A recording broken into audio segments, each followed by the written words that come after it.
Yes, good evening everyone. Last class में हमें बताइए कि कहाँ तक हमने डिस्कशन कर लिया था बच्चे, ताकि हम उससे आगे बात कर सकें आज। सर फील्ड लाइन की प्रॉपर्टीज कर रहे थे हम तो, और व्हाट वाज द लास्ट कुछ प्रॉपर्टी दैट वी डिड?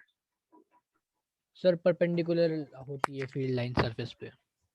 ठीक है, परपेंडिकुलर होती है टू द सरफेस, ये प्रॉपर्टी तक हम कर चुके हैं। इसका मतलब है कि we have discuss the properties related to the conductor. तो लास्ट हम बेसिकली कुछ नहीं, बस फील्ड लाइंस ड्रॉ करेंगे for different arrangement.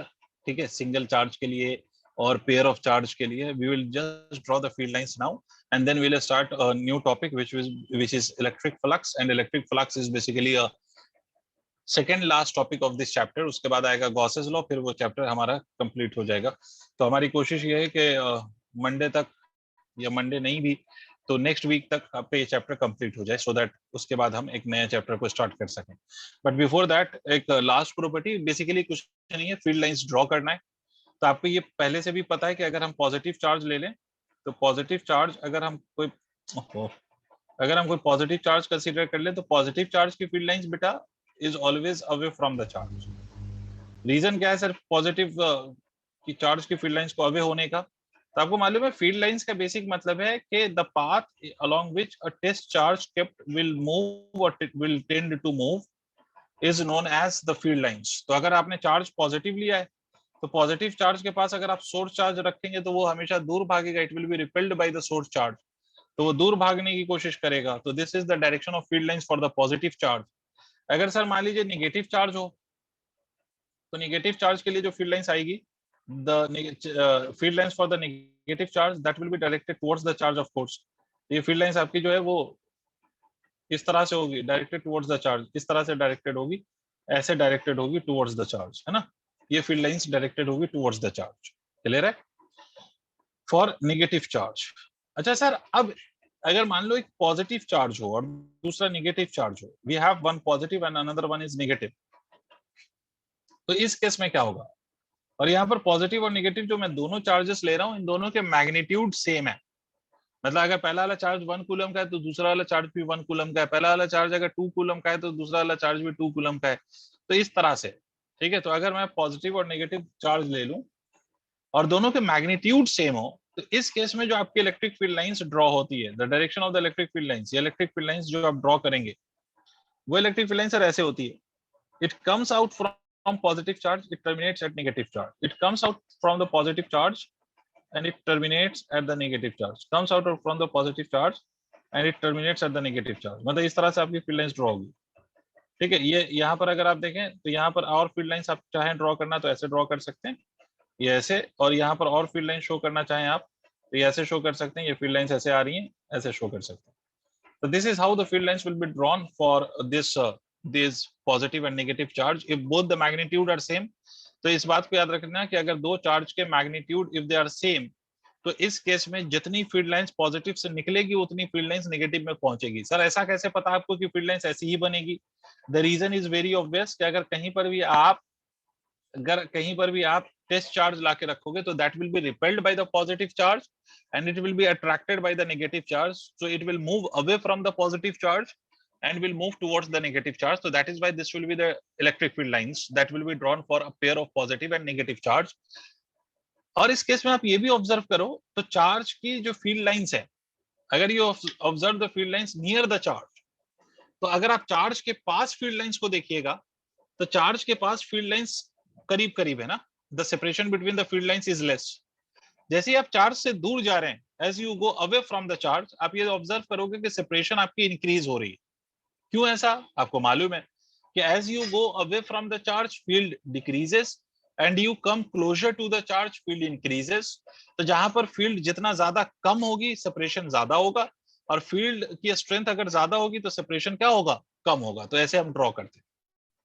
But sir अगर मान लो कि ऐसा हो कि एक पॉजिटिव चार्ज हो, अब ध्यान से सुनना जो मैं आपको सुनाना चाह रहा हूं, ये 2q है और ये -q है। इसमें अच्छा, इसमें एक ये आपने ड्रॉ कर लिया होगा, ऊपर वाला ड्रॉ कर लिया सिंगल वाले चार्ज को? Yes sir. यस, ठीक है। अच्छा, यहाँ पर एक और चीज मैं आपको पहले तो बता दूं, उसके बाद मैं मैग्नीट्यूड चेंज करके इसका वो बताऊंगा। तो मैं पहले तो एक और छोटी सी बात बता दूं कि यहाँ पर अगर आप देखें तो field lines doesn't form close loops, electric field lines, remember field lines कहने का ये मतलब नहीं कि कोई भी general field lines, electric field lines doesn't forms या does not forms closed loops, ये closed loops नहीं बनाते। What is meant by closed loops? Closed loops का मतलब ये होता है कि सर अगर मान लो मैं आपसे कह रहा हूं कि closed loop है ये loop, तो loop की सर सिर्फ एक ही डायरेक्शन होती है, loop या तो क्लॉकवाइज होगा या एंटी क्लॉकवाइज होगा। इसका मतलब है कि अगर इधर ऐसे स्टार्ट हुए तो ऐसे, मतलब एक ही पर्टिकुलर डायरेक्शन होती है, तो क्लॉकवाइज होगा, या लूप पे घूमने का दूसरा तरीका ये हो सकता है एंटी क्लॉकवाइज हो, मतलब एक ही डायरेक्शन हो।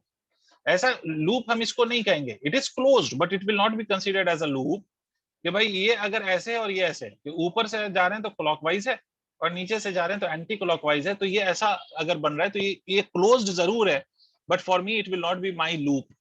ठीक है, तो सर यहाँ पर ऐसा क्यों नहीं हो रहा है? ऑब्वियस बात है ना कि अगर ये चार्ज पॉजिटिव है और ये चार्ज निगेटिव है, तो टेस्ट चार्ज को अगर यहाँ पे रखूंगा तब भी वो पॉजिटिव से निगेटिव पे रिपेल होकर भागेगा, और टेस्ट चार्ज को अगर मैं यहाँ पे रखूंगा तब भी वो पॉजिटिव से निगेटिव की तरफ भागेगा। ऐसा तो नहीं हो सकता कि भाई टेस्ट चार्ज को अगर मैंने नीचे रखा तो वो इधर से इधर जाएगा, ऐसा तो पॉसिबल नहीं है। तो इसलिए it can never form closed loops. ठीक है, तो इलेक्ट्रिक फील्ड लाइंस की एक और प्रॉपर्टी हो गई कि electric field lines does not forms closed loops, इस बात को याद रखिएगा। अब आगे आते हैं सर। अब दूसरा पॉइंट, अगर मान लीजिए कि एक पॉजिटिव चार्ज है और उस पॉजिटिव चार्ज की वैल्यू है 2q और दूसरा एक नेगेटिव चार्ज है उसकी वैल्यू है -q। अब अगर मैं फील्ड लाइंस ड्रॉ करूं तो how will draw the field lines? Can anybody make a guess?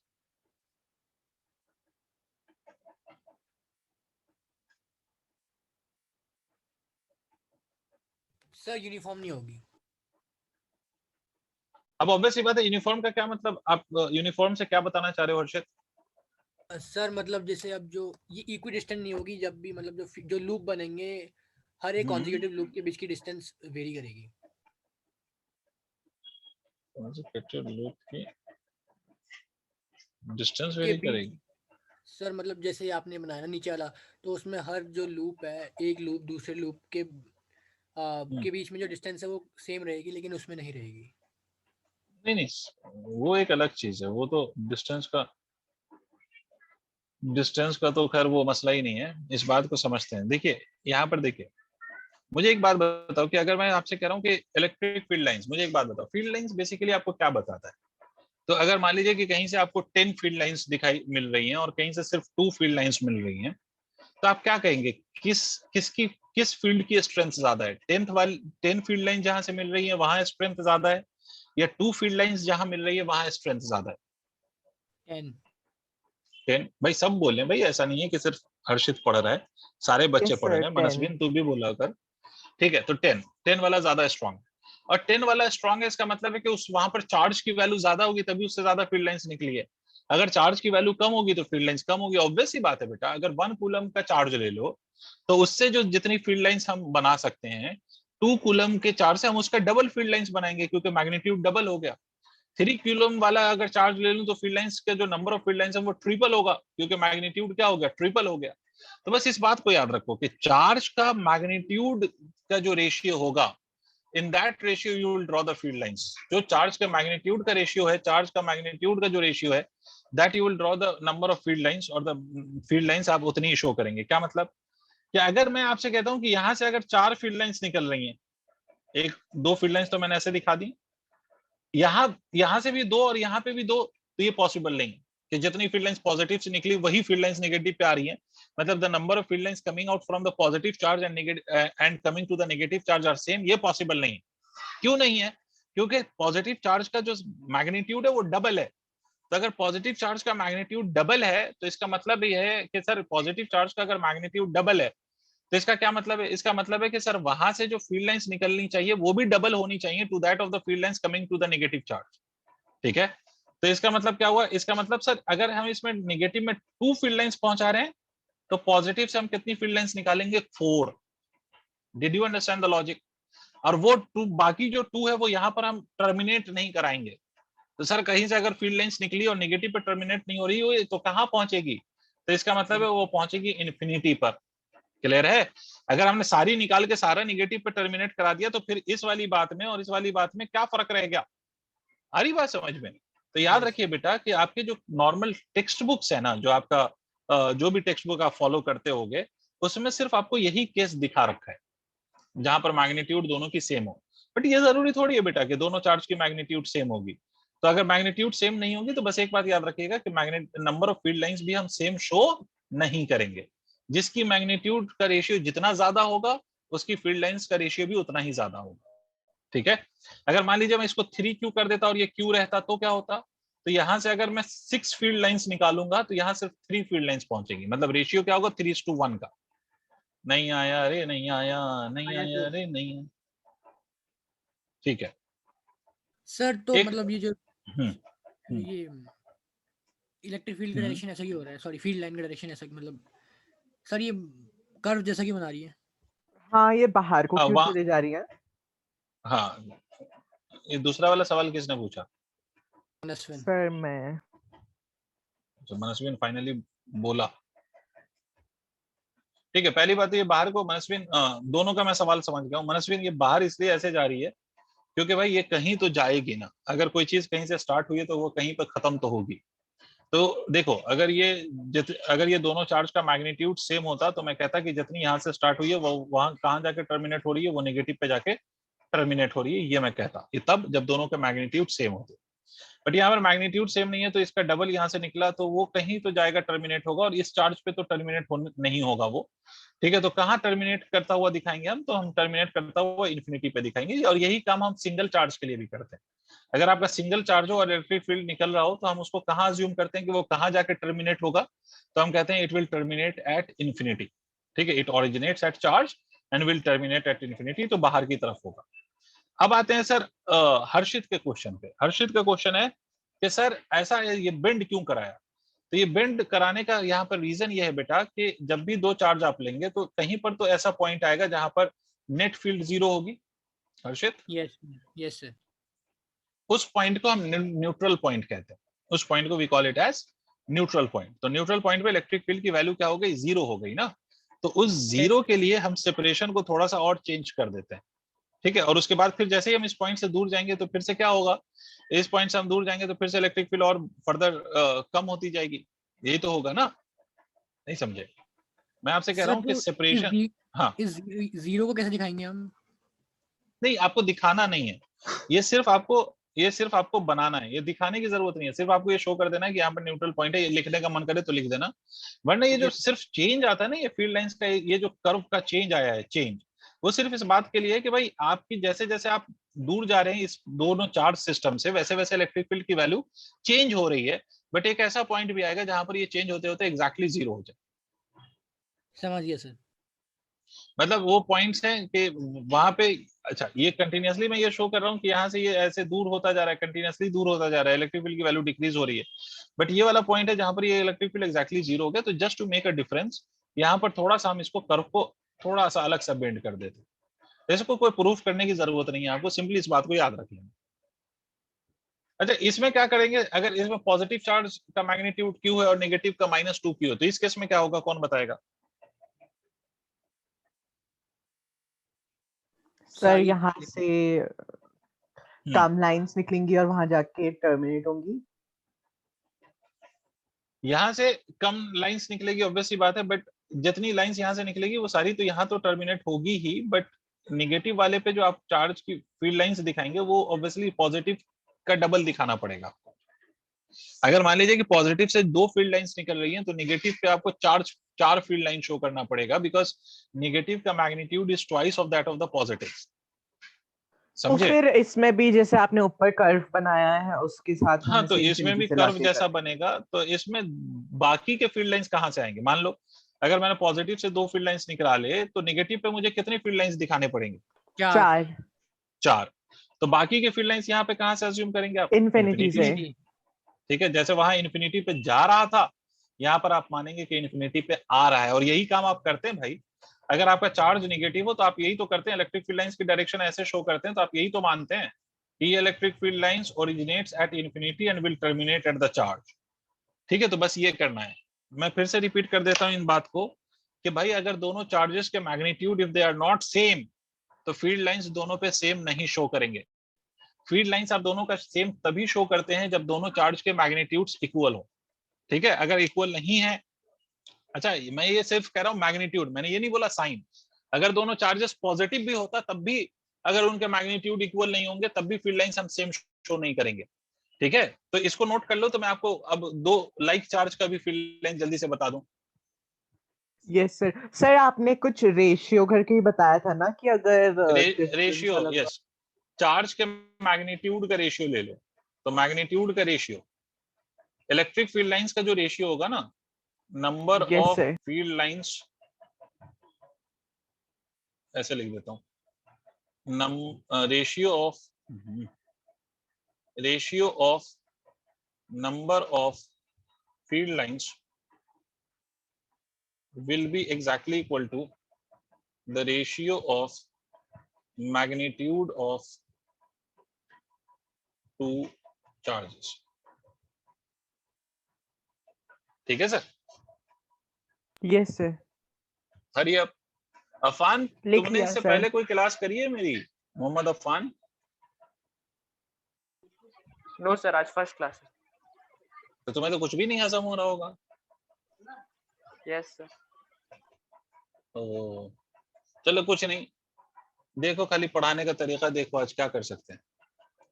खैर, तो चलिए सर, ये तो हो गया। अच्छा, अगर मान लीजिए दोनों चार्जेस पॉजिटिव होते हैं, दोनों चार्ज अगर पॉजिटिव हो जाए, दोनों चार्ज, तो इस केस में भाई दोनों से फील्ड लाइंस निकलेगी और कहाँ जाएगी? इन्फिनिटी पे जाएगी, कोई किसी तरफ तो नहीं आ सकती है ना। तो इस केस में अगर यस हम सर। फील्ड लाइंस दिखाएं तो कैसे आएगा? तो ये पॉजिटिव से निकला, ये थोड़ा बेंड करके अपन दिखाएंगे, स्ट्रेट लाइंस नहीं बनाएंगे because it is the arrangement of two charges. तो ये ऐसा थोड़ा सा बेंड करके अपन दिखाते हैं। ठीक है, इसी तरह से इसमें भी अगर निकलेगी तो ऐसे जाएगी, ये चार्ज से निकल रही है इन्फिनिटी तक जाएगी, चार्ज से निकल रही है इन्फिनिटी तक जाएगी। इस तरह से ऐसे फील्ड लाइंस बनाते हैं। As many field lines you want to draw you can draw, but याद रहे कि ये दोनों फील्ड लाइंस एक दूसरे को इंटरसेक्ट नहीं करेगी। इस तरह से अपन फील्ड लाइंस दिखाते हैं। और यहाँ पर भी एक न्यूट्रल पॉइंट आप कह सकते हैं कि न्यूट्रल मतलब नेट फील्ड कहीं पर जीरो होगी और कहाँ पर होगी? तो अगर दोनों चार्जेस लाइक चार्जेस हो तो नेट फील्ड जीरो कहाँ होती है? इन बिटवीन जीरो होती है। कहाँ पर जीरो होती है? In between. ठीक है, नोट करिए sir. Done sir. Very good. तो ये भी नोट कर लिया। तो देखो, मोर और लेस हमने सारे फील्ड लाइंस की प्रॉपर्टीज पे डिस्कशन कर लिया है। तो ये वाला जो फील्ड लाइंस वाला जो सेक्शन था वो हमने पूरा कर लिया है। अब हम एक नए टॉपिक की तरफ आ रहे हैं। और अफान, ऑल्दो आपने इससे पहले चीजों को नहीं पढ़ा है, बट अगर कोई चीज समझ आ जाए तो कोशिश करना कि वो समझ आए। ठीक है, इलेक्ट्रिक फील्ड लाइंस सुना है आपने अफान कभी? यस सर, क्लास 10 में तो पढ़े। ठीक है, फील्ड लाइन सुना है ना। तो अगर आपने इतना सुना है तो शायद मेरी कुछ कुछ बातें अब जो मैं करा रहा हूँ वो शायद कुछ कुछ समझ आ जाए हमको। चलिए भाई, हर्षित, मनस्विन, अफान, नैना और अभिनव विद आसिया। तो चलो भाई, इस बात को, टॉपिक का नाम लिखिए इलेक्ट्रिक फ्लक्स। टॉपिक का नाम लिखिए इलेक्ट्रिक फ्लक्स।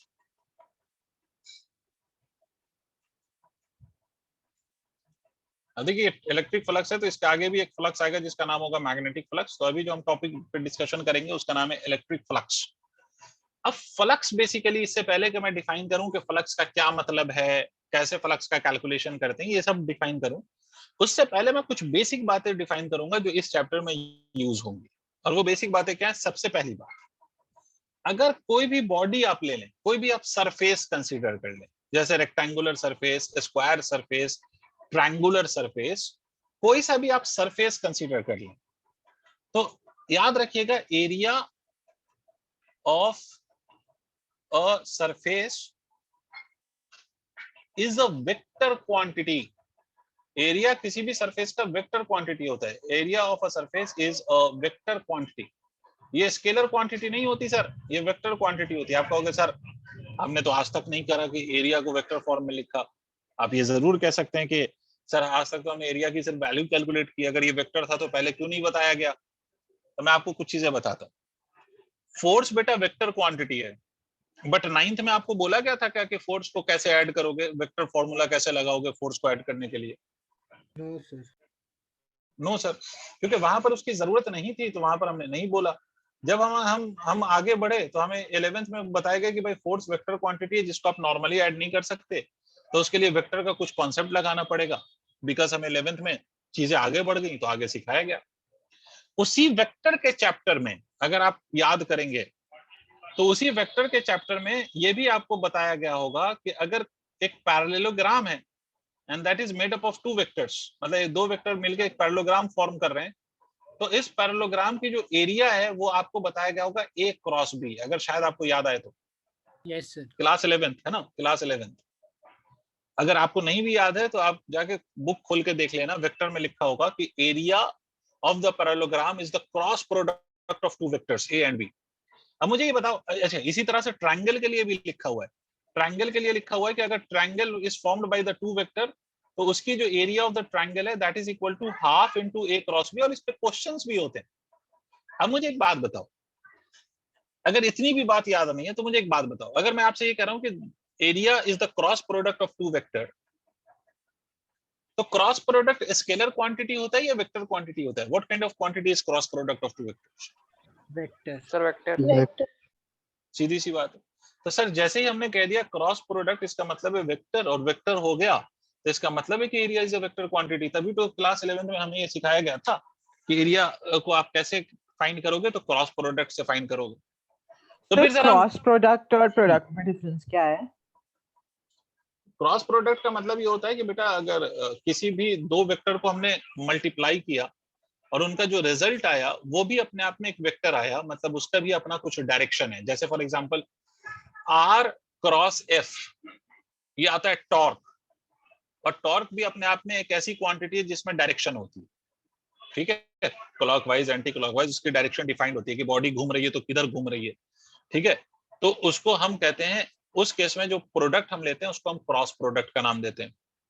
अब अगर मान लो दो वेक्टर को हमने मल्टीप्लाई किया और उसका रिजल्ट एक ऐसी क्वांटिटी आई जिसमें डायरेक्शन की कोई जरूरत नहीं है, मतलब वो स्केलर है, तो उस केस में हम उस प्रोडक्ट को डॉट प्रोडक्ट कहते हैं। जैसे फोर्स और डिस्प्लेसमेंट, फोर्स और डिस्प्लेसमेंट का जो प्रोडक्ट है वो वर्क होता है, वर्क, और वर्क में Yes, कोई sir. डायरेक्शन नहीं होती। कभी आपने सुना है कि वर्क करना है भाई, आपने यही सुना होगा ना कि भाई इतना काम करना है, बट ये आपने सुना होगा किस डायरेक्शन में इतना काम करना है, भाई ईस्ट वेस्ट की तरफ जाना है या ईस्ट की तरफ, ये तो कभी नहीं सुना होगा।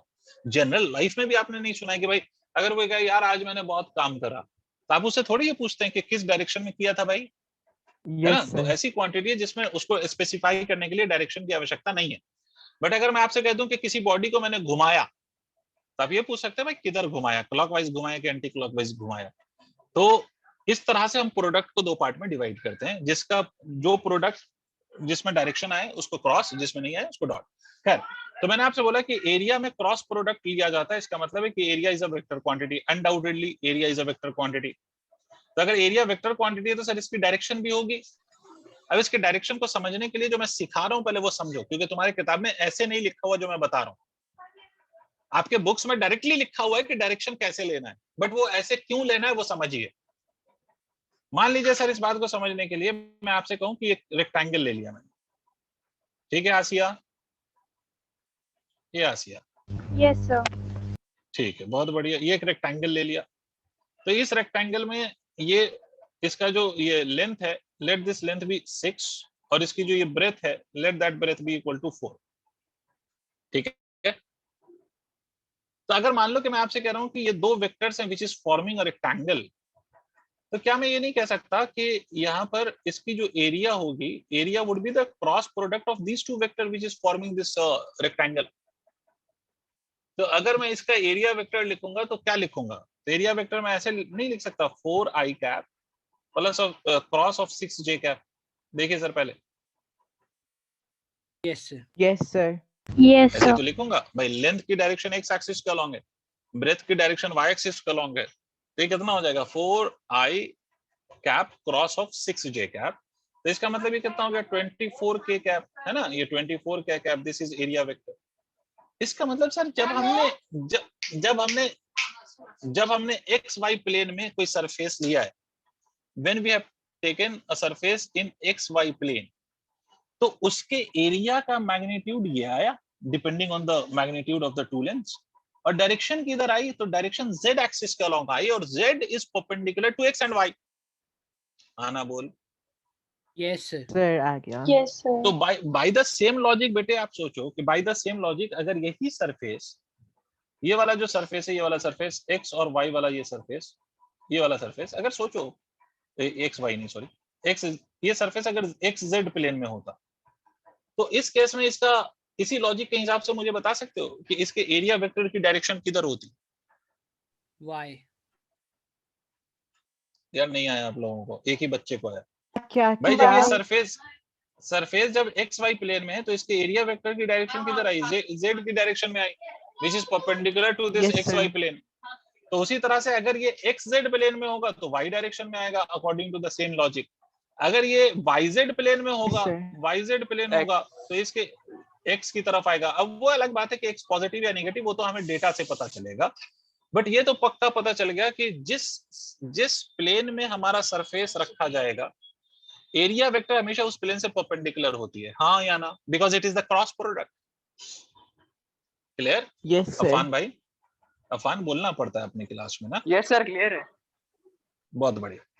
तो इसी चीज को आपके बुक्स में क्या लिख देते हैं? तो इसी चीज को आपको बुक में लिखेंगे कि एरिया ऑफ अ सरफेस, ये direction of area vector of the surface is always perpendicular to the surface.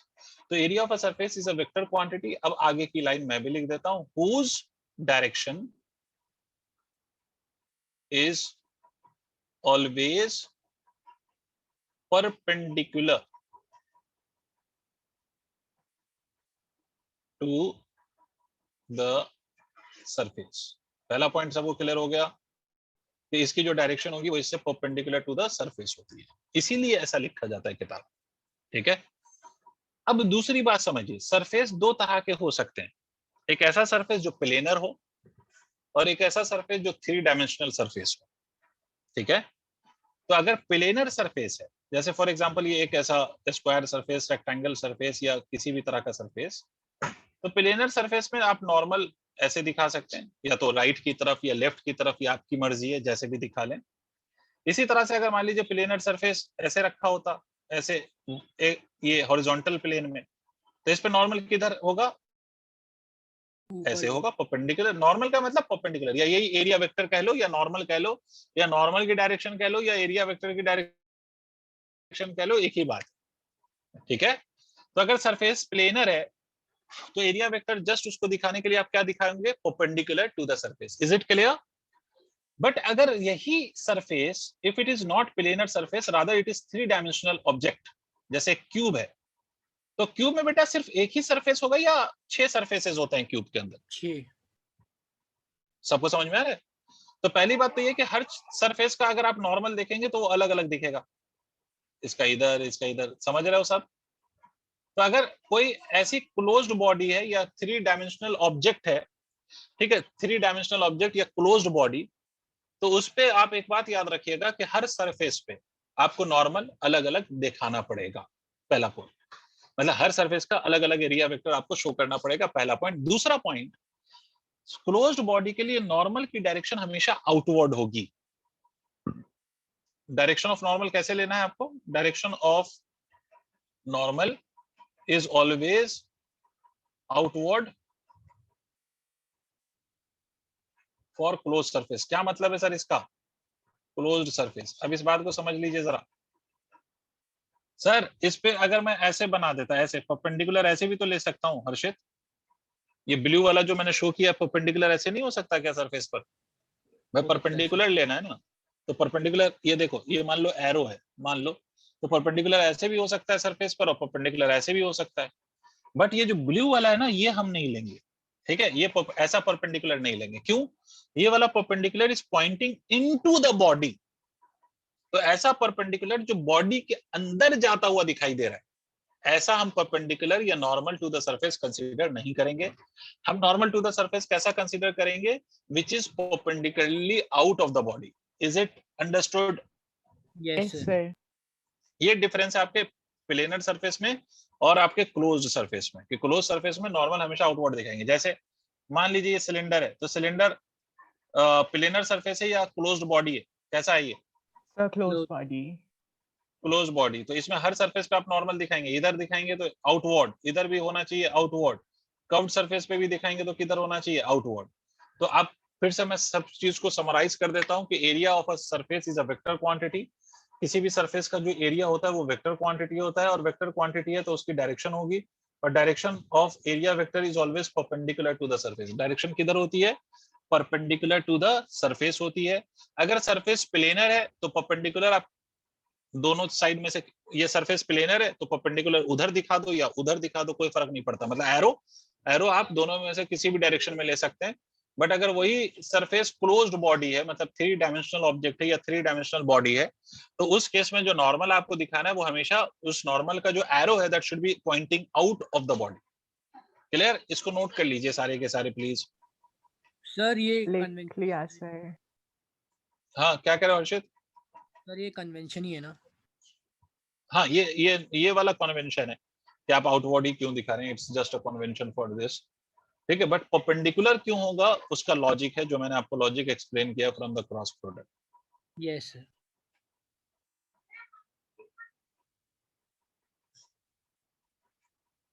हो गया ये? एक ने तो नोट कर लिया, अफान, अभिनव, डन सर। Done, नैना। sir. सर ठीक है, अगर नोट कर लिया तो अब ये सारी सर? चीजें अगर हमें समझ, हाँ जी बताओ। सर स्फेयर में तो हर पॉइंट का अलग डायरेक्शन होगा ना? यस, हर पॉइंट पे नॉर्मल की डायरेक्शन अलग होगी, बट अगर हम कहीं पर भी नॉर्मल देखें तो उसमें अलग अलग हमें कंसीडर इसलिए नहीं करना पड़ेगा कि डायरेक्शन नॉर्मल की अलग होगी। जब हम फ्लक्स सीखेंगे तो बेसिकली हमें फ्लक्स देखना है, तो हर पॉइंट पे नॉर्मल अगर आप देखेंगे तो वो रेडियल डायरेक्शन में होता है। ये नॉर्मल होता है, हर पॉइंट पे वो रेडियल डायरेक्शन में होता है। बिल्कुल सही बात है आपकी। अभी फिलहाल के लिए तो आपकी बात बिल्कुल सही है कि हर डायरेक्शन में अगर आप देखेंगे तो ये परपेंडिकुलर होगा, मतलब रेडियल डायरेक्शन में इस तरह से नॉर्मल आएगा। तो क्या सर हर नॉर्मल को आपको अलग अलग ड्रॉ करके अलग अलग बात करनी पड़ेगी? नहीं करनी पड़ेगी, क्योंकि फ्लक्स मेन तो हमारा मुद्दा है फ्लक्स मेजर करना। तो फ्लक्स में कैसे ये यूज होता है उसके अकॉर्डिंग ये चीज बड़ी आसान हो जाती है फ्लक्स में। ठीक है, आपका पॉइंट बिल्कुल सही है कि नॉर्मल हर पॉइंट पे रेडियल डायरेक्शन में होता है। ठीक है, yes sir. Okay, moving on. अब हम इस पोजीशन में कि we will define something which is called as electric flux. अब हम लोग इलेक्ट्रिक फ्लक्स को डिफाइन करेंगे। तब इलेक्ट्रिक फ्लक्स को डिफाइन करने के लिए सबसे पहली बात यह समझो कि फ्लक्स का बेसिक मतलब होता है फ्लो। ठीक है, अब सर फ्लो तो सिंपली फ्लो क्यों नहीं लिख दिया, फ्लक्स क्यों लिख रहा है? तो फ्लो में भी किस चीज का फ्लो? पानी का फ्लो नहीं, ठीक है, केरोसिन का फ्लो नहीं। फ्लक्स का मतलब है flow of field lines. Field lines का फ्लो, बहना तो है बट किसका बहना है सर? किसी लिक्विड विक्विड का बहना नहीं है, ये फील्ड लाइंस का फ्लो है। क्या मतलब हुआ सर इस फील्ड लाइंस के फ्लो का मतलब? तो देखो, अगर मान लो मैं कोई एक रीजन अज्यूम कर लूं जिसमें इलेक्ट्रिक फील्ड है, तो इलेक्ट्रिक फील्ड है तो इलेक्ट्रिक फील्ड लाइंस भी है। इस बात को आप ऐसे समझिए, इस बात को ऐसे समझिए, मान लीजिए कि ये कोई चार्ज रखा हुआ है, ठीक है, और इस चार्ज के पास फील्ड होगा, तो जाहिर है कि चार्ज के लिए आप फील्ड लाइंस ड्रॉ कर सकते हैं। हर कोई बोलेगा हाँ कि ना, ऐसे फील्ड लाइंस ड्रॉ कर सकते हैं आप लोग। यस अब अगर मान लीजिए कि इसमें सर मैंने कोई एक छोटा सा पोर्शन ले लिया, ये मान लीजिए आपका ये कोई छोटा सा पोर्शन ले लिया इस फील्ड लाइंस पे, ठीक है, तो आपको क्या ऐसा नहीं दिखाई दे रहा बेटा कि यहाँ इस सरफेस से कुछ फील्ड लाइंस पास हो रही हैं? Yes sir. ठीक है, मतलब अगर ये फील्ड लाइंस आ रही है, इधर इधर से फील्ड लाइंस आ रही है, ये सरफेस रखा हुआ है और इधर फील्ड लाइंस आ रही है बिल्कुल, तो कुछ फील्ड लाइंस इस सरफेस को भी तो क्रॉस कर रही होगी, पास कर रही होगी, उसके थ्रू भी तो निकल रही होगी।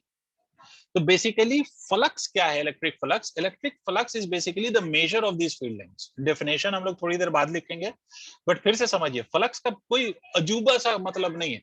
फ्लक्स का बेसिक सा मतलब है कि flux is basically nothing but the measure of the field lines passing और क्रॉसिंग थ्रू अ सरफेस। मतलब अगर किसी सरफेस को आपने फील्ड में रख दिया तो उस सरफेस के थ्रू कितनी फील्ड लाइंस, कितने number of field lines, 10 field lines, 20 field lines, 50 field lines, कितनी फील्ड लाइंस उस सरफेस को क्रॉस कर रही है, उस सरफेस से आर पार जा रही है, पंचर कर रही है। पंचर का मतलब कि जैसे आप कोई निडल लीजिए और इस सरफेस पे निडल को पियर्स करिए, तो पियर्स का क्या मतलब होता है? इधर से जाके अंदर जाके उधर से बाहर निकलेगा। तो ऐसा तो अगर ये जो फील्ड लाइंस फील्ड हो रहा है जी, सर, ये जो फील्ड लाइंस होती है इनके बीच में गैप भी होता है? हाँ, गैप हो भी सकता है, नहीं भी हो सकता है, depending on whether the field is uniform और नॉन यूनिफॉर्म। ठीक है, वो मैं और ये फिर से बता फाइनाइटली दूंगा। में नहीं होती है ना फील्ड लाइंस? ये फाइनाइट भी होती है, फाइनाइट होती है, फाइनाइट होती है, किसी भी चार्ज और चार्ज सिस्टम के अराउंड फाइनाइट होती है। Yes sir. ठीक है, तो किसी भी सरफेस के थ्रू कितनी फील्ड लाइंस पास हो रही है, that is basically called as its flux. नहीं समझ में आया? फ्लक्स का मतलब समझ में आया?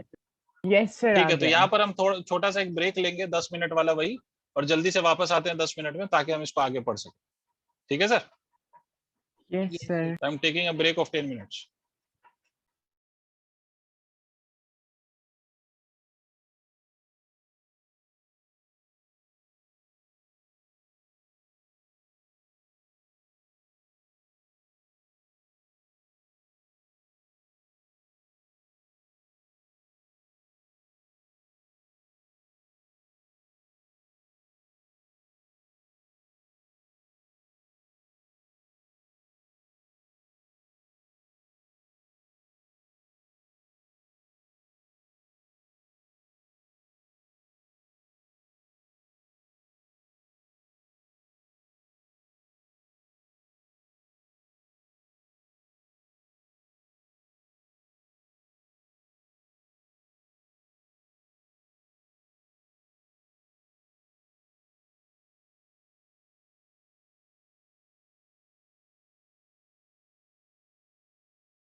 हेलो, हाँ जी सर। यस खैर सर। तो इस Yes, अभी sir. ब्रेक पे जाने से पहले मैंने आपको बताया था इलेक्ट्रिक फ्लक्स का आपको मैंने मतलब समझाया कि इलेक्ट्रिक फ्लक्स क्या है। तो electric flux is basically the number of field lines which passes और crosses a surface held inside an electric field. ठीक है, उसी का नाम आपका इलेक्ट्रिक फ्लक्स है ना। अब देखो ये बात सबको क्या है, लिखवाऊंगा। अरे मीनिंग क्लियर है सबको। जैसे हेलो हेलो हेलो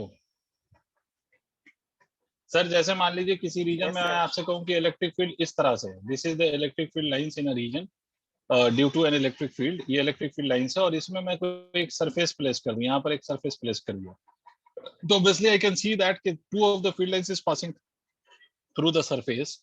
तो बेसिकली मैं कहूंगा कि इससे इलेक्ट्रिक फ्लक्स कितना पास कर रहा है, या electric flux through the surface कितना है। तो सिंपली जितने फील्ड लाइंस पास हो रहे हैं वही आपका क्या कहलाएगा, वही आपका इलेक्ट्रिक फ्लक्स कहलाएगा उस सरफेस के थ्रू। तो electric flux is basically the number of और the measure of the field lines that is passing through the surface held inside an electric field. क्या ये पॉइंट क्लियर है सबको? Yes sir. ठीक है, तो चलो क्या इलेक्ट्रिक फ्लक्स सर? का हाँ हाँ कोई कुछ कह रहा है? सर आपने क्या मनस्विन आर बोला? You saying sir? मैंने बोला कि electric flux is basically major of the field lines passing through a surface held inside an electric field. मतलब अगर किसी सरफेस को if I place inside an electric field and उस reason में electric field lines अगर पास हो रही हैं तो कुछ उस सरफेस के थ्रू भी पास होगी। तो किसी भी गिवन सरफेस के थ्रू फ्लक्स का क्या मतलब होगा? तो फ्लक्स का मतलब होगा the number of field lines which is passing through that surface. Is it now clear Manaswin? Yes sir, समझ में आ गया। ठीक है। तो देखो हम इलेक्ट्रिक फ्लक्स को कैसे डिफाइन करते हैं। Electric flux is defined as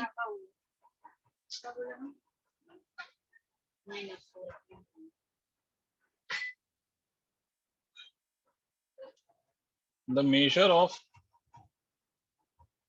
field lines passing or crossing a surface held inside an electric field। मतलब किसी भी सरफेस को अगर हम इलेक्ट्रिक फील्ड में रख दें तो उस सरफेस के थ्रू कितनी फील्ड लाइंस पास होगी, that is simply called as electric flux through that surface. ये डेफिनेशन नोट करिए 1 मिनट।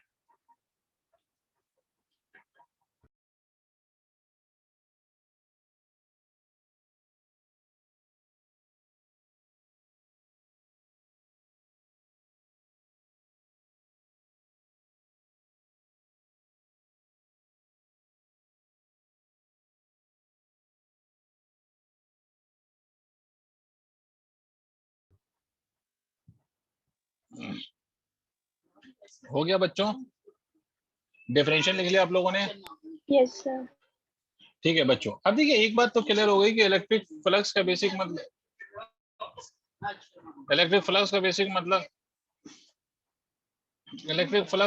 मतलब है नंबर ऑफ फील्ड लाइंस। अब हम मेजर कैसे करेंगे फील्ड लाइंस?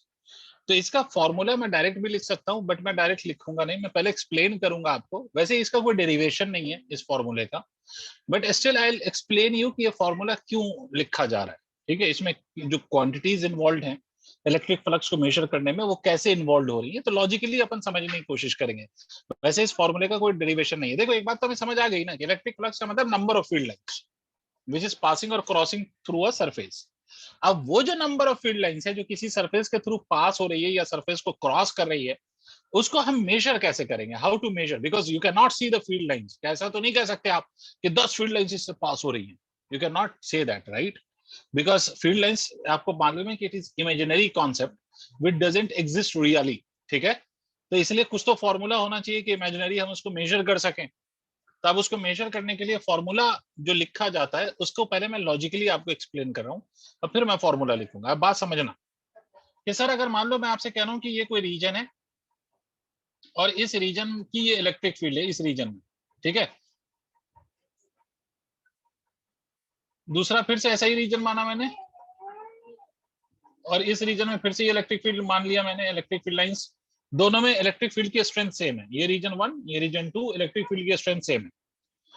अब मैंने आपसे बोला कि सर इस रीजन में मैंने ये कोई सरफेस प्लेस किया, ये कोई सरफेस प्लेस किया मैंने इस रीजन में, I have placed a surface as you can see in the diagram.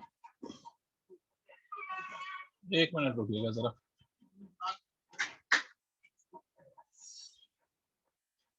इस रीजन में हमने एक सरफेस ऐसे प्लेस किया और इस रीजन में हमने ऐसे सरफेस प्लेस किया, ठीक है, इस रीजन में हमने ऐसे सरफेस प्लेस किया। अब मुझे एक बात बताओ कि दोनों रीजन में इलेक्ट्रिक फील्ड की स्ट्रेंथ सेम है, ई इज सेम। मुझे ये बताओ दोनों रीजन में ये जो सरफेस हमने प्लेस किया है इसके थ्रू फ्लक्स की वैल्यू सेम है या डिफरेंट है? What can you say about the flux? Different.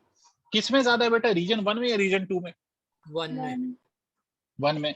Affan क्या कॉज है रीजन 1 में कह रहे हैं ये लोग कि फ्लक्स ज्यादा है, can you tell me the cause for this sir line greater value of flux? Field line ज्यादा लाइन क्रॉस कर रहा है, और वो ज्यादा लाइंस क्यों क्रॉस कर रहा है? बिकॉज रीजन 1 में जो एरिया हमने लिया है सरफेस का, that is more than that of the area of the region 2, मतलब वो सरफेस की एरिया। क्लियर? इसका मतलब एक बात तो क्लियर हो गई सर कि इलेक्ट्रिक फील्ड को अगर मैं सेम रख दूं, इलेक्ट्रिक फील्ड की वैल्यू को अगर मैं सेम रख दूं, तो फ्लक्स की वैल्यू किस पर डिपेंड करेगी? तो फ्लक्स की वैल्यू डिपेंड करेगी एरिया पर, एरिया ऑफ द सरफेस पर, है ना। अब आते हैं दूसरे पॉइंट पर। सर अगर मान लीजिए कि मैं आपसे कहूं कि यहाँ पर ये इलेक्ट्रिक फील्ड है, ये ऐसे बनाया, और यहाँ पर इलेक्ट्रिक फील्ड मैं ऐसे बना रहा हूँ, देखिए ये इलेक्ट्रिक फील्ड्स मैं ऐसे बना रहा हूँ, और मैं आपसे कहूं कि इन दोनों में मैं कोई सरफेस प्लेस करूंगा, I will place a surface of the same area in both of this cases. यहाँ पर जितनी एरिया का एक सरफेस प्लेस किया है, यहाँ पर भी उतनी ही एरिया का मैं सरफेस प्लेस करूंगा सेकंड केस में, ठीक है। आप इमेजिन करिए कि दोनों का एरिया सेम है। अब मुझे बताइए किसमें फ्लक्स ज्यादा है? फ्लक्स अभी भी दोनों सेकंड में। अब क्यों ज्यादा है भाई? ऑल्दो देयर एरिया इसमें इंटेंसिटी ज्यादा है इलेक्ट्रिक फील्ड। हाँ, इसमें इलेक्ट्रिक फील्ड लाइन ज्यादा दिखाई दे रही है। इसका मतलब है कि यहाँ पर और यहाँ पर इलेक्ट्रिक फील्ड की स्ट्रेंथ सेम नहीं है।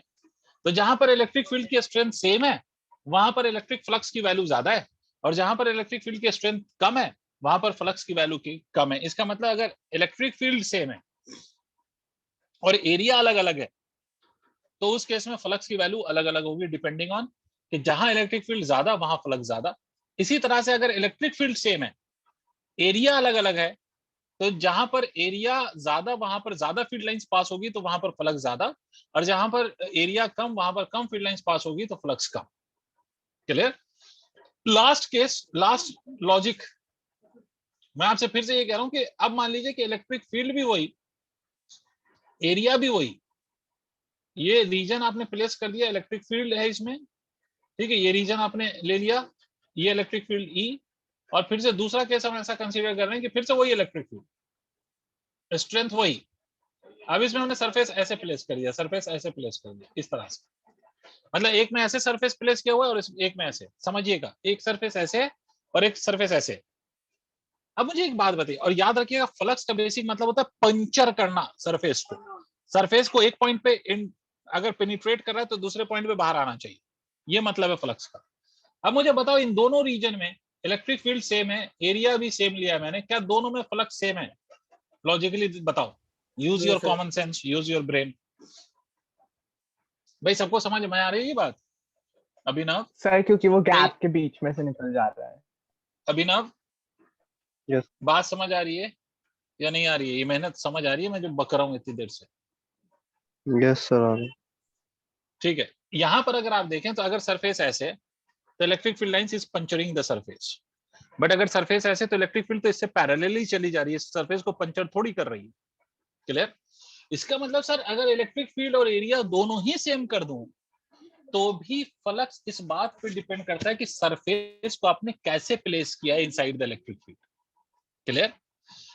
इस चीज को ऐसे ना कह के कि सरफेस को कैसे प्लेस किया है, उसको हम इस टर्म्स में ऐसे कह लेते हैं, थोड़ा सा अच्छा टेक्निकल टर्म उसका क्या यूज करते हैं, तो हम कहते हैं कि अगर ये कोई सरफेस है तो इसका ये नॉर्मल है, ठीक है, इसी तरह से ये कोई सरफेस है तो इसका ये नॉर्मल है। तो टेक्निकली हम क्या कहते हैं, हम ये कहते हैं कि भाई इलेक्ट्रिक फील्ड और नॉर्मल टू द सरफेस के बीच का एंगल क्या है, इस बात पे भी आपका फ्लक्स डिपेंड करता है। अगर आप यहाँ पर देखें इलेक्ट्रिक फील्ड और नॉर्मल दोनों सेम डायरेक्शन में तो थीटा की वैल्यू 0 है, और यहाँ पर इलेक्ट्रिक फील्ड और नॉर्मल दोनों परपेंडिकुलर है तो थीटा की वैल्यू 90 है। अगर आप यहाँ पर देखें तो यहाँ पर आपको एक बात समझ में आएगी, ऑल्दो अभी हमने फॉर्मूला नहीं लिखा है, बट एक चीज समझ में आएगी कि इस केस में जितनी फील्ड लाइन से सारी की सारी इससे पास हो जाएगी, तो इस केस का फ्लक्स मैक्सिमम है। इस केस में अगर सरफेस ऐसे है तो सारी फील्ड लाइन इससे पैरेलल पास हो रही है, बट इसके थ्रू पास नहीं हो रही है, तो एक तो यहाँ पर मैं ये कह सकता हूँ कि फ्लक्स यहाँ पर एग्जैक्टली 0 है। क्या ये पॉइंट समझ आया? Yes sir. बेटा सबको बताना है सर, सबको समझना है। नैना Yes, sir. शर्मा, नैना जी, अफान भाई, Manaswin, Yes, sir. Is it clear to all? Yes, भाई sir. आपके angle between the electric field और नॉर्मल टू द सरफेस कितना है, इस बात पे भी आपका फ्लक्स डिपेंड करता है सर।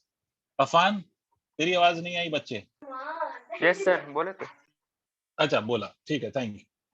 इसका मतलब सर कुल मिला जुला के आपका इलेक्ट्रिक फ्लक्स 3 चीजों पे डिपेंड कर रहा है। One is electric field itself, the another one is the area of the surface that we have kept inside the field, and the third one is the angle between the normal to the surface and the electric field। ठीक है, तो अब इस logic से flux का जो formula लिखा जाता है, अब उस फॉर्मूले को सीधा सीधा समझ लीजिए। फ्लक्स को हम रिप्रेजेंट करते हैं एक साइन से जिसका नाम है फाई। ये पहली बार मैं फाई को बहुत प्यारा सा बनाऊंगा, बट हर बार इसको फिर नॉर्मल सा बनाऊंगा फाई। ठीक है, तो यहाँ पर जो मैं फाई बनाऊंगा ये प्यारा सा फाई आपको दिखाऊंगा। इधर हो जाए यार,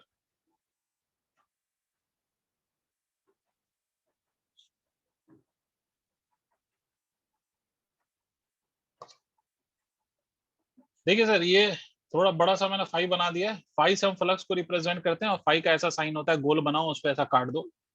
this flux is equal to electric field into area into cos of theta.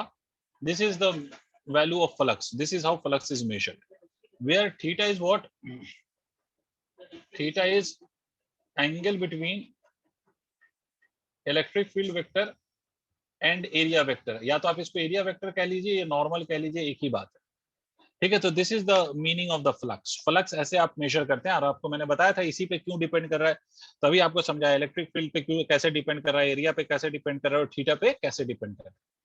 तो इस केस से आपको इस फॉर्मूले से भी आपको समझ में आ रहा है कि अगर सरफेस ऐसा है सच दैट इस सरफेस का नॉर्मल इधर है और इलेक्ट्रिक फील्ड भी उसी डायरेक्शन में है, सच दैट कि थीटा की वैल्यू आपकी 0 है, तो फ्लक्स की वैल्यू अगर आप देखेंगे तो फ्लक्स इस केस में मैक्सिमम आएगा, because E A cos of 0, और 0 पे फ्लक्स कॉस की वैल्यू मैक्सिमम होती है, तो फ्लक्स भी मैक्सिमम होगा।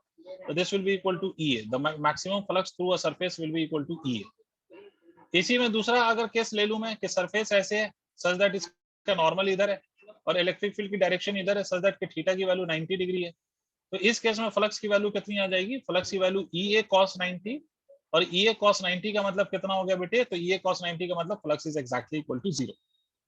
क्लियर बच्चों? जो पढ़ा था, जो अभी तक हमने एक्सप्लेन करा था, वो सबको क्लियर है? फॉर्मूला नोट करो जल्दी से, आ गया तो फॉर्मूला नोट करो। यहाँ पर दिखा दिया मनस्विन, वही जो तुमने क्वेश्चन बोला ना कि फ्लक्स मैक्स में थीटा कितने डिग्री का था, तो ये देख लो, ये Yes, sir, फ्लक्स समझ मैक्स में आ में, गया। ओके गुड, थीटा की वैल्यू 0 डिग्री। अब दूसरी कुछ और बातें हम इसके साथ करेंगे, इससे रिलेटेड करेंगे। दूसरा पॉइंट सर, अगर मैं इस यहाँ पर कहूं तो electric field is a vector quantity, area is also a vector quantity, both of these are vector quantities.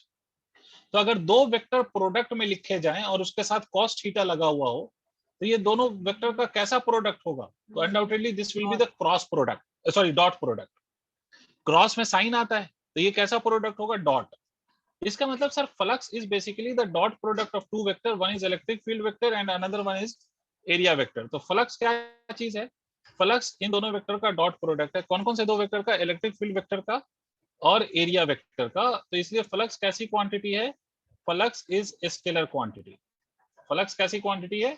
Scalar quantity, because it is the dot product. और आपको याद होना चाहिए कि दो वेक्टर का डॉट प्रोडक्ट आप ले लेंगे तो वो स्केलर क्वांटिटी होगा, तो flux is a scalar quantity. Clear? इसकी एसआई यूनिट क्या होगी sir? SI unit of this flux, तो एसआई यूनिट की अगर हम बात करें तो एसआई यूनिट इलेक्ट्रिक फील्ड की वैल्यू क्या होगी?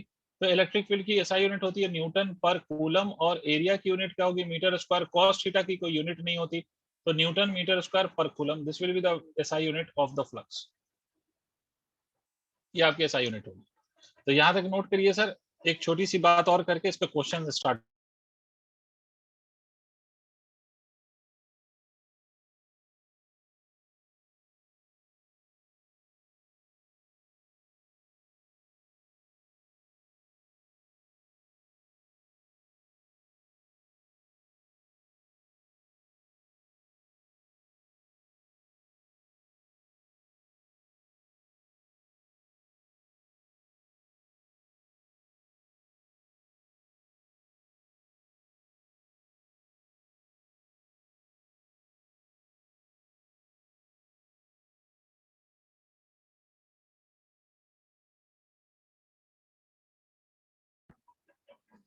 हो गया बच्चों, ये लिख लिया आप लोगों ने फॉर्मूला? Yes sir. ठीक है, तो इस फॉर्मूले को हम अप्लाई करेंगे अभी, बट उससे पहले एक और छोटी सी बात हम समझ लेते हैं, फिर उसके बाद हम क्वेश्चंस पे आते हैं।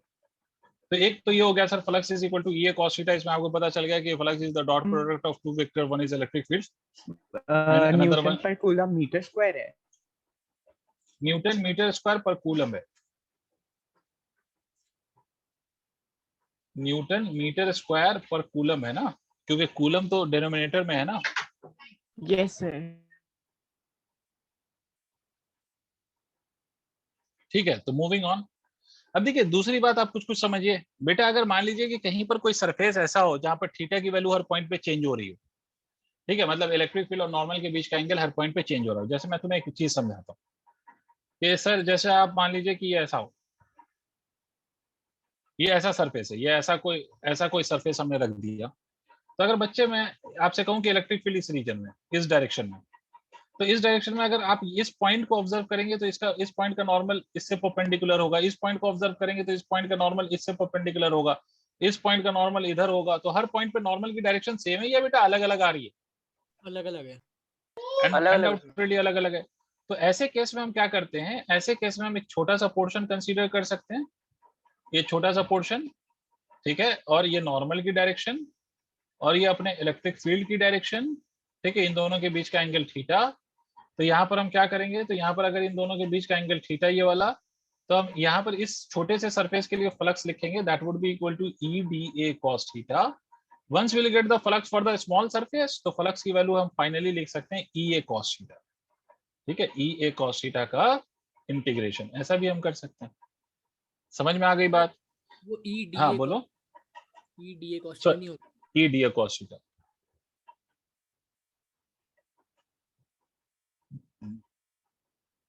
ई D A cos theta, E D A cos theta. ठीक है, नेक्स्ट पॉइंट। अगर मान लीजिए कि कोई भी आपका एक मिनट सर। क्लोज्ड, हाँ हाँ देखो अभी लिखने वाली बात बता रहा हूँ। एक और, अगर मान लीजिए कि you have a closed body, जो मैंने कहा था ना 3 डायमेंशनल बॉडी, जिसपे ये तो ये है, तो इस पे आप इंटीग्रेशन के अलावा कुछ नहीं कर सकते, क्योंकि हर पॉइंट का एरिया अलग अलग है और हर पॉइंट पे थीटा भी अलग अलग है। बट अगर ऐसा हो कि कोई ऐसा क्लोज बॉडी हो जिसपे सिर्फ नॉर्मल की डायरेक्शन अलग अलग हो बट एरिया फिक्स्ड हो, जैसे फॉर एग्जांपल आपको क्वेश्चन की प्रैक्टिस से ही सब चीजें क्लियर हो जाएंगी। बट फॉर एग्जांपल मान लो ऐसा कोई क्यूब है, तो क्यूब के केस में अगर मैं इस सरफेस पे नॉर्मल देखूं तो इधर होगा, इस सरफेस पे नॉर्मल देखूं तो इधर होगा। मान लो कि मैं आपसे कहता हूं इलेक्ट्रिक फील्ड इधर है, इस सरफेस के लिए नॉर्मल इधर है, इस सरफेस के लिए नॉर्मल इधर है। तो मान लीजिए कि आपका इलेक्ट्रिक फील्ड इधर है और नॉर्मल ऐसे दिखा रखा है आपका।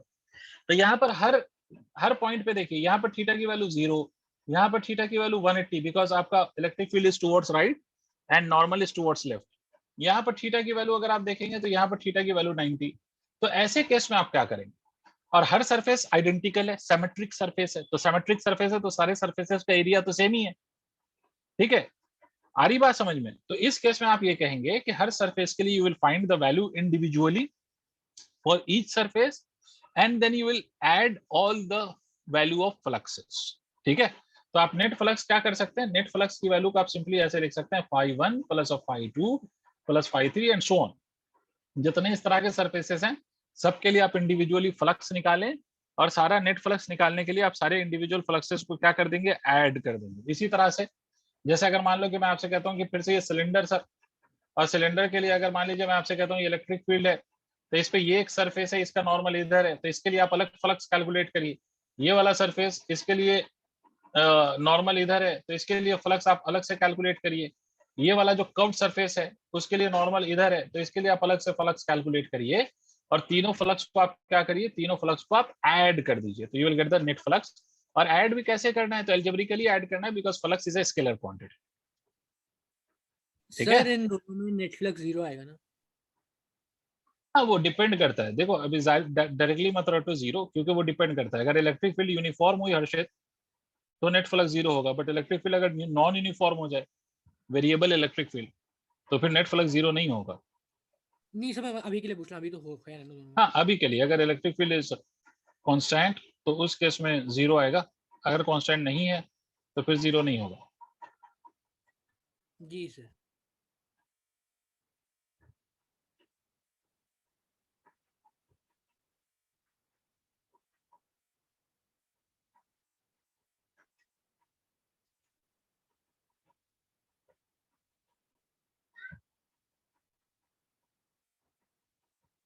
नोट कर लीजिए सारी बातें, क्वेश्चन स्टार्ट करते हैं।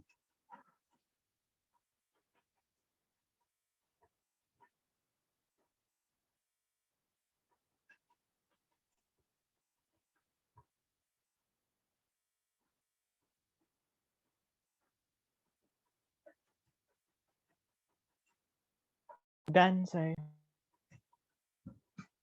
चलो तो फिर से मैं समराइज कर देता हूँ कि flux is nothing but flux is equal to E cos theta, where E is electric field, A is the area, and theta is the angle between the electric field and the area vector.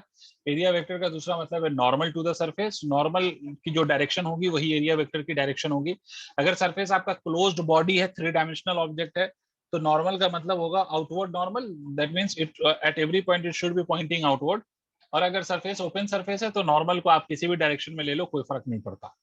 Okay moving on. तो आप देखिए पहला question पूछते हुए शर्म आ गई, हर बच्चा solve करेगा और हर बच्चे से मैं आंसर एक्सपेक्ट करता हूँ, चाहे उसकी आज फर्स्ट क्लास हो या उसकी आज थर्ड क्लास हो या उसकी जितनी क्लास हुई हो उसने सब किया हो, सबको आंसर बताना, एकदम खट से इसका आंसर देना है। मान लीजिए कि वी हैव अ डिस्क, ये ऐसा आपका डिस्क है इस तरह से, इस डिस्क का यहाँ पर सेंटर, इस डिस्क की रेडियस मान लीजिए आर, और आपसे क्वेश्चन में बोला गया कि इस डिस्क पे इलेक्ट्रिक फील्ड ऐसे शो की गई है, this is the direction in which the electric field is passing through the disc, means these are the electric field lines and these electric field lines are at an angle of 37 degree with the disk. ये 37 degree with the disc पे ये electric field line से, electric field की value E है। आपको बताना है what is the value of flux. जिन बच्चों को ये याद नहीं या पता नहीं, मैं लिख देता हूँ cos 37 की वैल्यू 4/5। मुझे जल्दी से वैल्यू ऑफ फ्लक्स बताइए जो इस डिस्क के थ्रू आपको मिलेगा if this field lines is passing this way. ठीक है, अगर फील्ड लाइंस इस तरह से पास हो रही है तो what is the value of electric flux, you just have to tell me that. Hurry up, answer बताइए।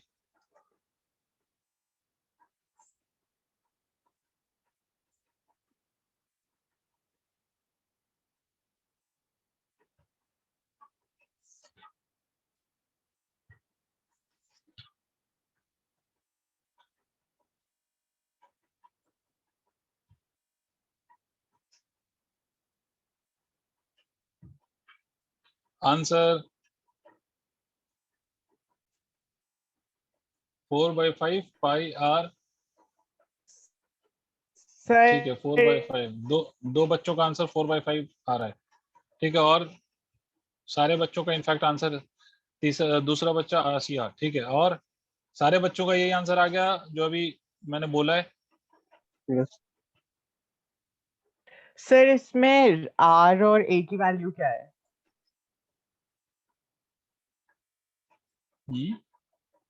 आर की वैल्यू आर है बेटा, ई की वैल्यू ई है। मतलब अगर कोई सरफेस आपको पता है तो एरिया कैसे लिखेंगे आप? एरिया तो आपको एक पता है ना मिनट कि। बस हो गया। ठीक है जल्दी से बताओ। नैना बेटा तू भी कोशिश करो।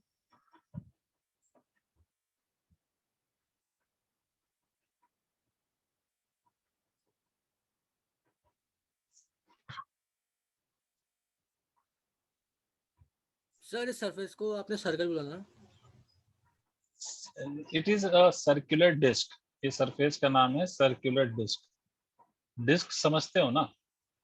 जी सर। तो जो एरिया सर्कल की होती है वही डिस्क की भी होती है, सर्कुलर डिस्क की एरिया वही होती है जो सर्कल की होती है।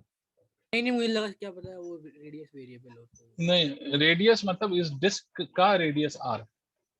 हाँ भाई मनस्विन, नैना, अफान, आप लोगों के आंसर नहीं आए, क्या हुआ? फ्लक्स का फॉर्मूला होता है EA cos थीटा। आप तो आंसर बता दो, अब तो सब कुछ बता सर दिया। E पाई R स्क्वायर 4/5। सर सेंड कर दिया।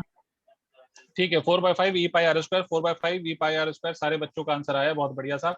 फ्लक्स का आंसर आप लोगों ने लिखा है E into E electric field है, एरिया आपका पाई R स्क्वायर हो गया, बिकॉज ये जो सरफेस है मतलब इट इज अ डिस्क, तो डिस्क इज अ सरफेस और उस सरफेस की एरिया पाई R स्क्वायर है। इनटू आपने लिखा cos 37 की वैल्यू मास्टर ने ऊपर लिख दिया था 4/5, तो आपने लिख दिया 4/5 और आपको बहुत अफसोस होगा कि आंसर सबका गलत है।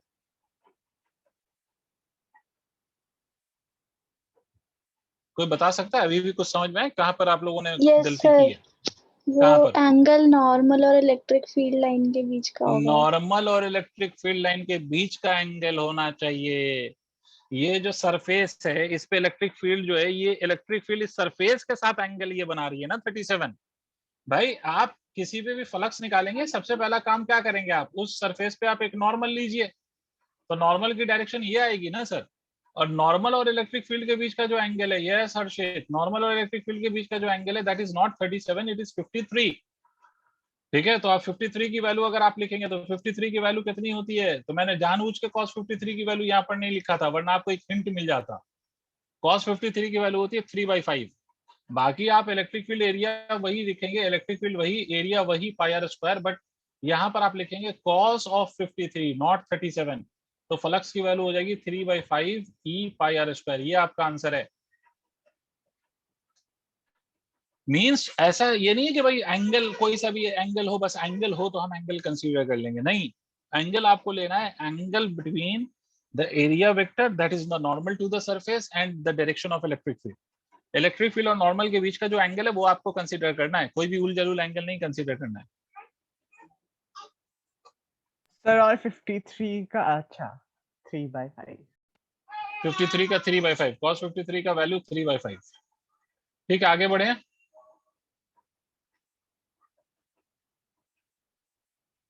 आगे बढ़े हैं। Yes sir. ठीक है, नेक्स्ट क्वेश्चन। फिर से टू टेस्ट योर अंडरस्टैंडिंग एक दूसरा क्वेश्चन लेते हैं कि electric field in a region is given as 2i cap plus of 3j cap plus of 5k cap, और इस इलेक्ट्रिक फील्ड की जो यूनिट है न्यूटन पर coulomb. This is electric field in a region. ठीक है, आपको बताना है find flux through a square surface of area 20 centimeter square if it is held in पहला XY प्लेन, दूसरा एक Z प्लेन, तीसरा YZ प्लेन। ठीक है, चलो मिलके करते हैं सवाल। क्वेश्चन आप सबको समझ में आ गया होगा कि electric field is equal to 2i cap plus of 3j cap plus of 5k cap newton पर कूलम। इसका मतलब है कि इलेक्ट्रिक फील्ड पूरे स्पेस में है, एक्स एक्सिस के अलॉन्ग भी है, वाई एक्सिस के अलॉन्ग भी है, जेड एक्सिस के अलॉन्ग भी है। एक्स एक्सिस के अलॉन्ग जो उसका कंपोनेंट है that is 2i cap, Y के अलॉन्ग उसका मैग्नीट्यूड 3 है और जेड के अलॉन्ग उसका मैग्नीट्यूड 5 है। अब आप क्वेश्चन समझे सर, क्वेश्चन में कहता है स्क्वायर सरफेस, इसका 3 पार्ट में मैंने आपसे ये क्वेश्चन पूछा है 100। चलो देखते हैं हर्षित। ठीक है, 3 पार्ट में मैंने आपसे क्वेश्चन पूछा है। मान लीजिए कि आप एक्स वाई जेड ये 3 कोऑर्डिनेट सिस्टम आप मान लें, तो पहली बार आपको मैंने बोला कि ये स्क्वायर सरफेस आपने कहाँ प्लेस किया? एक्स वाई प्लेन में। अब पहले तो मुझे कौन बताएगा अगर स्क्वायर सरफेस मैंने एक्स वाई प्लेन में कंसीडर करा है तो इसका नॉर्मल किधर लोगे? Z. सर Z वैसी होगा। बात है, सबको समझ में आना चाहिए, वेरी गुड। तो इसका नॉर्मल अगर आप देखेंगे तो it will be along Z axis, ये ऐसा, मतलब इसके नॉर्मल की डायरेक्शन आप के कैप कह सकते हैं।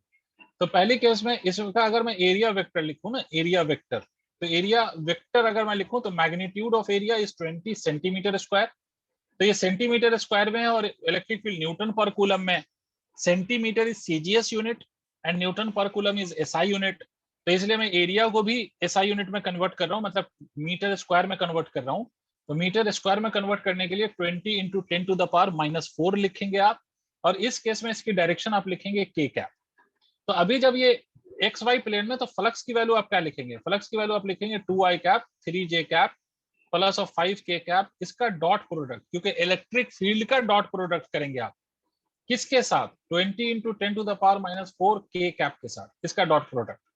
तो आपको शायद याद होगा कि dot product, okay Harshit let me check, dot product अगर आप देखें तो डॉट प्रोडक्ट आई डॉट के, किसी को याद है कितना होता है?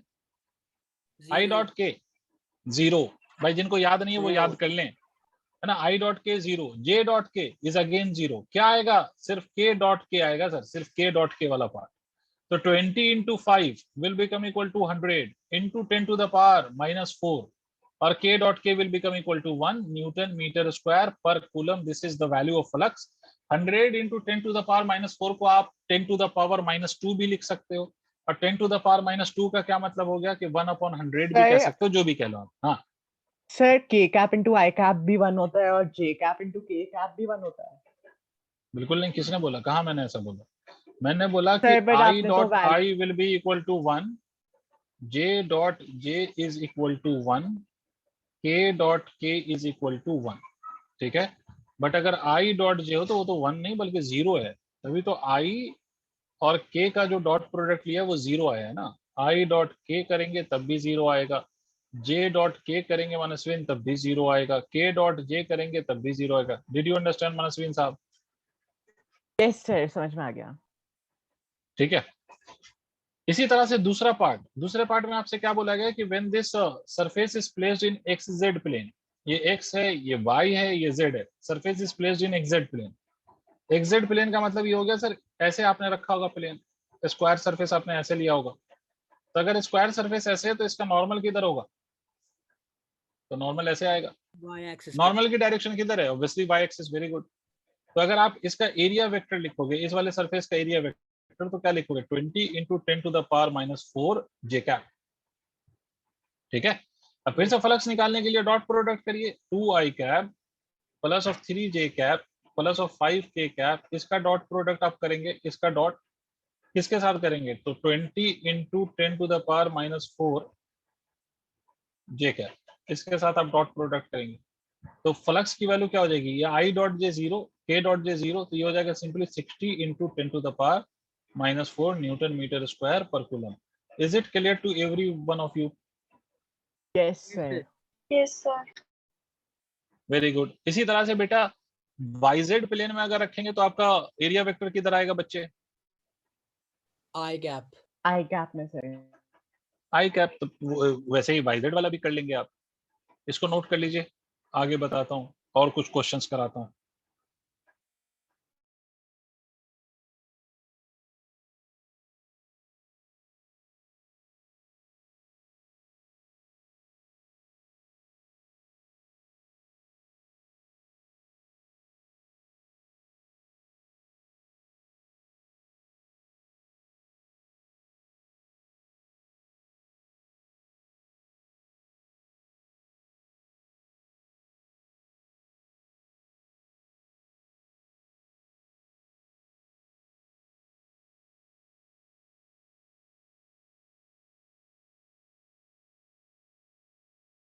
Done, sir. Very good. Moving on to the next question. तो ये तो आपको यहाँ तक समझ में आ गया। एक दूसरा सवाल लेते हैं। अब देखिए एक दूसरा सवाल, ये मान लीजिए आप, नहीं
देखिए ये आपको स्क्रीन पे क्यूब दिखाई दे रहा है, और इस क्यूब की जो साइड की लेंथ है, let that length B A.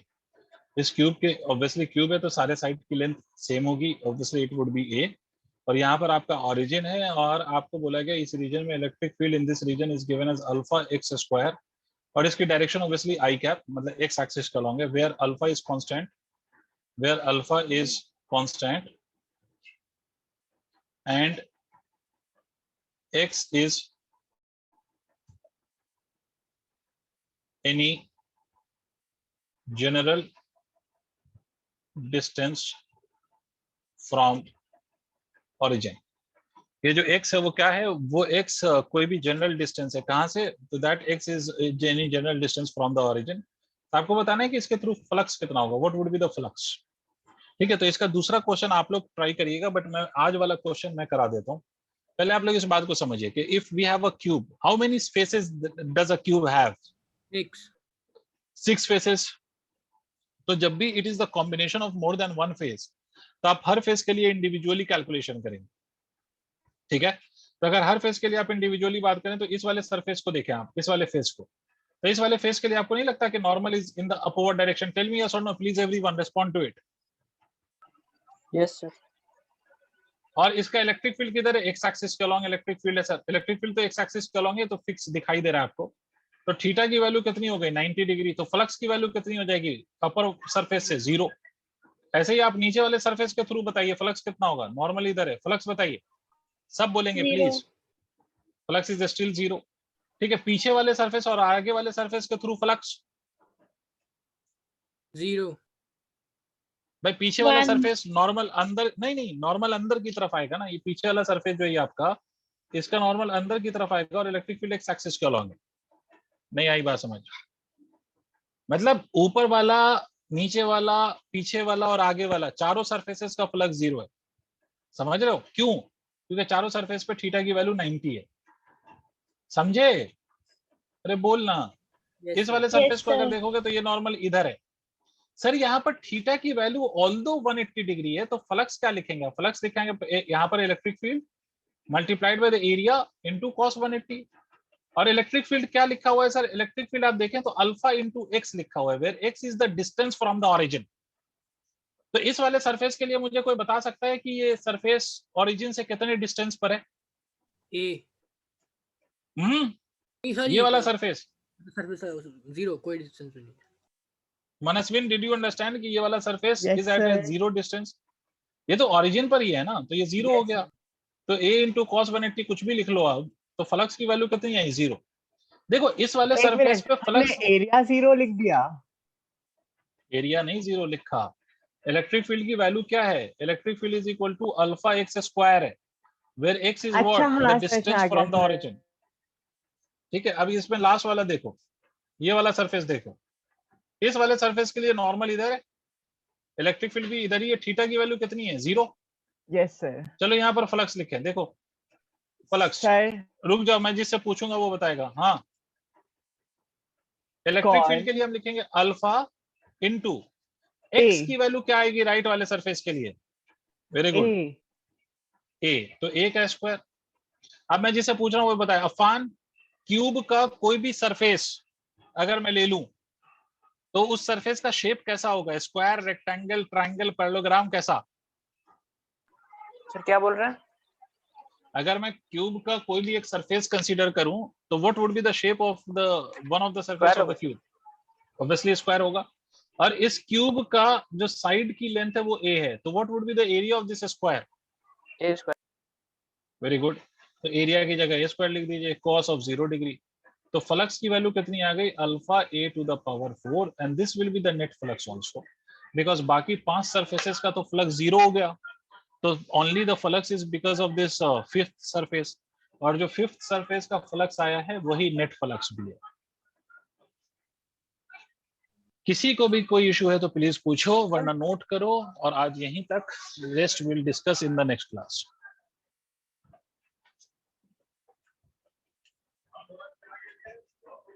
Thank you.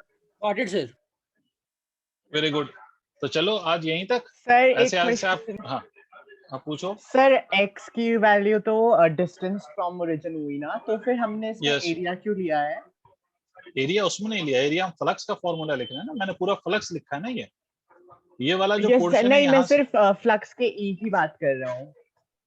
नहीं मैं ये जो मैंने लिखा है ये इलेक्ट्रिक फील्ड लिखा है। It is not area because it is changing not only as X, it is changing as X square. देखो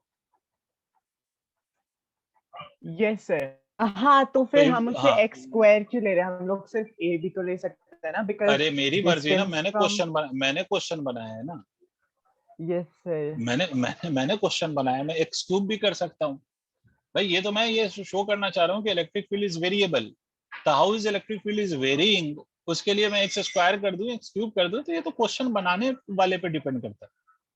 नहीं आया? अच्छा वो गिवन है e ये तो गिवन, equals देखो to x where plus alpha tan। Is constant and X is any general distance from origin, but electric field कैसे एक्स पे डिपेंड कर रहा है, तो स्क्वायर टाइम्स डिपेंड कर रहा है।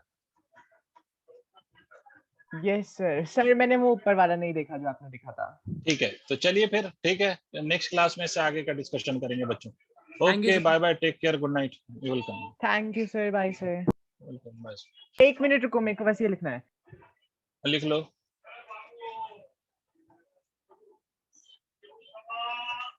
Good night sir. Good night बच्चे। मनस्विन को लिखना है शायद, मनस्विन लिख ले फिर मैं खत्म करता हूँ, बाकी लोग डिस्कनेक्ट हो जाएं।